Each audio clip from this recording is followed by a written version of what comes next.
یحییٰ وہ جس کو مولا باقر العلوم کی یونیورسٹی میں چٹائی پہ بیٹھ کے آسمان کے راستے پڑھاتے تھے، علم فلکیات کی جو اللہ بیسک اکبر. انفارمیشن ہے. جب مولا امام صادق نے اس کو دیکھا تو پھر آپ نے ہاتھ سے وہ پلیسنگ ٹھیک کرنی شروع کی. ارے چاند یہاں ہے، سورج یہاں ہے، ستارہ یہ والا یہاں ہے، یہ والا یہاں ہے. 7 سال کی عمر میں وہ پورا سولر سسٹم کا نظام ٹھیک کر کے یحییٰ کو کہتے ہیں یہ ہے. یہ ہے. اس لیے بہت ساری چیزیں پھر مولا کائنات کا ایک فرمان ہے کہ لوگوں کو جس کے بارے میں معلوم نہیں ہوتا وہ اس کے دشمن ہو جاتے ہیں. دشمن ہو جاتے ہیں. ارے ارے ارے. ہمیں پتہ ہوتا ہے کہ یہ چیزیں ہیں، اس کے سائیکولوجیکل پیرا سائیکولوجیکل ایویڈنسز موجود ہیں، ہمیں پتہ ہوتا ہے کہ ان ساری چیزوں کے پیچھے لاجکس موجود ہے، موجود ہیں. لیکن پھر بھی ہم اس کی مخالفت کرتے ہیں. تو یہ ایٹیٹیوڈ ابو جہل کا ایٹیٹیوڈ ہے. یہ میرے میں بھی ہے، یہ باقیوں میں بھی ہے، یہ سب میں سب ہے. میں ہے.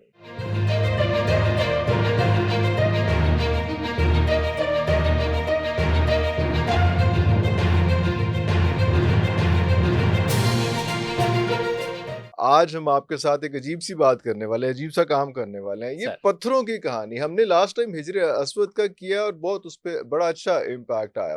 وہیں سے شاید خیال آیا کہ اس میں پھر پتھروں کو اور زیادہ، جو انگوٹھیاں بہت سی مشہور ہیں حضور صلی اللہ علیہ وسلم کے حوالے سے، حضرت علی کے حوالے سے اور حضرت سلیمان کے حوالے سے، اس طرح سے اور بھی بہت سارا کچھ جو ہے اس کے حوالے سے، احد کے پہاڑ کے حوالے سے بہت ساری سر چیزیں اس کے حوالے سے ہیں. لیکن لوگوں کا اعتقاد اس پہ بھی جو ہے نا وہ تھوڑا سا ڈاواڈول ہو رہا ہوتا ہے. مجھے تو سر یہ لگ رہا ہوتا ہے کسی حد تک، سوری میں آپ کا ٹائم لے رہا ہوں، کہ ہمیں جو ہے نا وہ اگلوں نے اس طرف سائڈ پہ لگا کے نا کہ یہ بھی غلط ہے، یہ بھی غلط ہے، یہ بھی غلط ہے، بہت سے علم کے دروازے ہمارے لیے روک دیے ہیں. میں عرض کروں، بالکل آپ کی بات 100% ٹھیک ہے.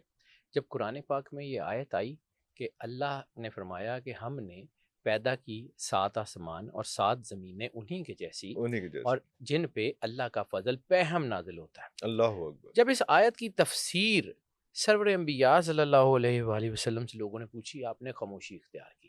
اللہ اکبر. حضرت عبداللہ ابن مسعود سے پوچھا تو انہوں نے کہا کہ میں جو ہے وہ اس کے بارے میں اگر تمہیں بتاؤں تو تم کافر ہو جاؤ کافر گے. ہو جائے.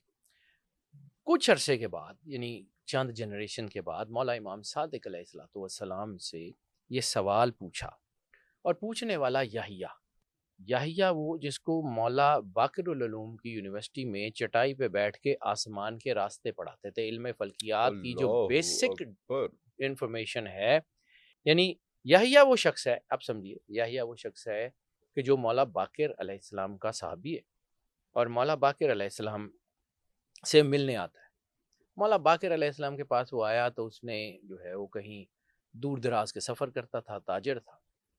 تو وہ ایک سولر سسٹم کا ایک جو ہے وہ ماڈل سا لے کے آیا اوکے. امام جعفر صادق علیہ السلام کے لیے کہ وہ بیٹے ہیں ان کے، چھوٹے ہیں وہ، ان کے کھیلنے کے لیے کھلونا ٹائپ. وہ جب وہ لے کے آیا تو امام جعفر صادق علیہ السلام، اس کو 7 سال یا 8 سال کی ایج تھی، اس نے امام باقر علیہ السلام کو وہ پیش کیا کہ مالک یہ میں گزر رہا تھا کسی ملک سے. اب اس نے کسی ملک کا نام لیا کہ وہاں پر اس کے اوپر کام ہو رہا تھا، تو میں نے وہاں سے یہ لیا، میں نے سوچا کہ آپ کے بیٹے کو دوں.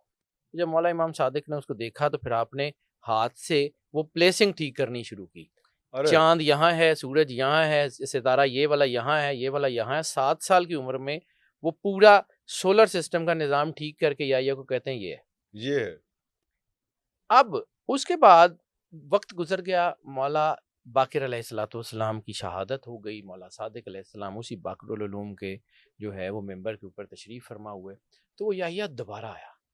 اس نے کہا مالک مجھے انفارمیشن دیجئے، مجھے وہ جو آپ نے بچپن میں بتایا تھا مجھے اس کی انفارمیشن دیجئے. ارے تو علم فلکیات کا جو بانی ہے وہ یحییٰ ہے. جس طرح جابر بن حیان کو بابا کیمسٹری کہا کیمسٹری جاتا ہے، ہے جی. یحییٰ کو مالک نے اس وقت جو ہے وہ پڑھایا، اور اس میں باقر العلوم کے ڈاکومنٹس میں بائنری کی تعلیم بھی ہے، 0101، جو آج کا آپ کا پورا کمپیوٹر کمپیوٹر پورا سائنس. اس پہ بیس ٹھیک ہے، کر. ہاں. مالک نے اس وقت وہ پڑھایا. اب یہی سوال یحییٰ نے پوچھا کہ اللہ کہتا ہے ہم نے جو ہے وہ 7 آسمان پیدا کیے اور 7 زمینیں اسی کے اس جیسی جیسے کہ جس پہ اللہ کا فضل پہم نازل فہم ہوتا ہے. نازل ہوتا اس کا مطلب ہے کہ یہ پیرلل سسٹم ہے، یہ ایک کے بعد ایک کا ایک سسٹم نہیں ہے. یہ سائملٹینیس ہے. پہم نازل ہونے کا مطلب ہے ایک ہی وقت میں. ایک وقت میں سارا کچھ. تو اس نے یہ سوال کیا کہ عبداللہ ابن مسعود نے پھر یہ کیوں کہا، جبکہ عبداللہ ابن مسعود کے بارے میں جو ہے عبداللہ ابن مسعود اور عبداللہ ابن عباس دو صحابی ہیں جن کے بارے میں رسالت مآب نے مفسر قرآن کا کہا ہے. اللہ عبداللہ ابن مسعود اس میں سے وہ ہیں کہ جس کے بارے میں کہا تھا کہ قرآن کے بارے میں اشباہ کا شکار ہو جاؤ تو عبداللہ ابن مسعود سے پوچھ لیا کرو. اللہ اور حضرت عبداللہ ابن عباس کو کہا تھا کہ تم لوگوں کو قرآن کھول کھول کے سنایا کرو، یعنی تفسیر کر کے تفصیل کے تو ایکسپلین سنایا کرو. تو عبداللہ ابن مسعود سے جب لوگ جو ہے ان کے بارے میں اس نے یحییٰ نے سوال کیا مولا امام جعفر صادق علیہ السلام سے کہ یہ انہوں نے یہ کیوں کہا تھا تم کافر ہو جاؤ گے، تو مالک نے کہا وہ اس لیے کہا تھا کہ اس وقت لوگوں کو یہ بات سمجھ نہیں آتی، وہ اگر اس کا انکار کرتے تو وہ اصل میں آیات قرآنی کا انکار کر رہے ہوتے اور تکذیب قرآن کر کے وہ کافر ہو جاتے. اللہ اس لیے صحابہ کرام نے ان علوم کو کھولنے سے گریز کیا. آج ہم اگر یہ بات کریں کہ جی صحابہ کرام نے اس کے اوپر بات نہیں کی، تو بھائی اس وقت آپ کے پاس بلیک ہول کی تصویر بھی نہیں تھی، اس وقت آپ کے پاس سولر سسٹم کی وہ انفارمیشن نہیں تھی، اس وقت آپ کے سیٹلائٹس آربٹس میں دوڑ نہیں رہے تھے، اس وقت آپ کے پاس زمین کی انچ کی گوگل اسکائی گوگل میپ نہیں تھا، ایسے ٹیلیسکوپس نہیں تھے. اس وقت آپ کے پاس جو ہیں وہ ٹیلیسکوپس ہیں، تو اس وقت آپ اس کو ٹیلی کر سکتے ہیں. دس از دا ٹائم ٹو ٹاک. مطلب at that time it was too early for people to understand, to digest it. اس لیے بہت ساری چیزیں پھر مولا کائنات کا ایک فرمان ہے کہ لوگوں کو جس کے بارے میں معلوم نہیں ہوتا وہ اس کے دشمن ہو جاتے ہیں. ارے اس لیے بہت ساری انفارمیشن ایسی ہے جو زندگی میں پہلی مرتبہ پتہ لگتی ہے. اب میں نے ایک دفعہ ایک بات کی تھی، تھوڑی سی بات شاید لمبی کروں لیکن ضروری ہے لوگوں کے لیے ٹو انڈرسٹینڈ. ابو جہل کے بارے میں ایک دفعہ میں کسی پوڈ کاسٹ میں کسی دوست کے ساتھ بات کر رہا تھا، تو میں نے کہا تھا کہ ابو جہل ایک پرسنالٹی تو ہے، ابو جہل ایک آئیڈیالوجی ہے. ابو جہل کا دل مانتا تھا کہ سرور انبیاء صلی اللہ علیہ وآلہ وسلم نبی ہیں. ابو جہل کے ہاتھ میں پتھروں نے کلمہ پڑھا تھا، ابو الحکم تھا، ٹھیک ہے. ابو جہل کے سامنے چاند ٹوٹا تھا، ابو جہل کے سامنے ستارہ زمین پہ آیا تھا، لیکن اس نے نہیں مانا. اس کا یقین کا عالم یہ ہے کہ جب سرور انبیاء صلی اللہ علیہ وآلہ وسلم نے حضرت بلال کو کہا کہ بلال گٹھلیاں لگا دو صبح باغ لگ جائے گا، تو اس کے ابو جہل کے یقین کا عالم یہ ہے کہ وہ ساری رات گٹھلیاں نکالتا رہا. اگر اس کو یقین نہ ہوتا تو وہ کیوں نکالتا گٹھلیاں، گھر جا کے سو جاتا. لیکن اس کو یقین تھا، اور اس یقین کے باوجود اگر اس نے نہیں مانا، یعنی اس کے سامنے سارا کچھ تھا اور اس کے باوجود نہیں مانا، یہ ایٹیٹیوڈ ابو جہل ہے. یہ آج بھی ہے. ہمیں پتہ ہوتا ہے کہ یہ سارا کچھ ٹھیک ہے، ہمیں پتہ ہوتا ہے کہ یہ چیزیں ہیں، اس کے سائیکولوجیکل پیرا سائیکولوجیکل ایویڈنسز موجود ہیں، ہمیں پتہ ہوتا ہے کہ ان ساری چیزوں کے پیچھے لاجکس موجود ہیں، لیکن پھر بھی ہم اس کی مخالفت کرتے ہیں. تو یہ ایٹیٹیوڈ ابو جہل کا ایٹیٹیوڈ ہے. یہ میرے میں بھی ہے، یہ باقیوں میں بھی ہے، یہ سب میں ہے. We have to confront this attitude first.